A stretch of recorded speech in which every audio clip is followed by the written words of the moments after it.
ஆண்டவர் செய்த மிகப்பெரிய நன்மை என்ன தெரியுமா? மிகப்பெரிய ஆசீர்வாதம். வேதத்தில் ஒரு வார்த்தை உண்டு. ஆண்டவராக இயேசு கிறிஸ்து சொல்லுவார், பிதா எவனை இழுத்து கொள்ள சித்தமா இருக்கிறாரோ அவனை தான் இழுத்துக் கொள்வாராம். அவர் இழுத்து கொள்ளாமல் ஒருவனும் என்னிடத்துல வர முடியாது. ஆமே. தேவன் இந்த உலகத்தில் உங்களுக்கு செய்த மிகப்பெரிய நன்மை என்ன தெரியுமா? எத்தனையோ பேர் இருக்கும்போது என்ன இழுக்கணும்னு நினைச்சார்ல. ஆமே. சில குடும்பத்துல எல்லாம் உங்களை தான் முதல்ல இழுத்திருப்பாரு. ஆமே.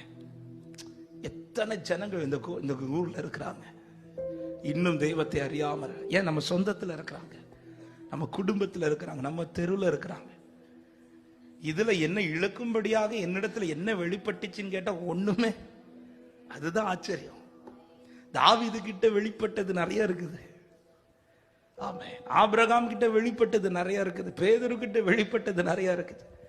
ஆனா என்ன இழுப்பதற்கு என்கிட்ட என்ன வெளிப்பட்டுச்சுன்னு ஒண்ணுமே கிடையாது.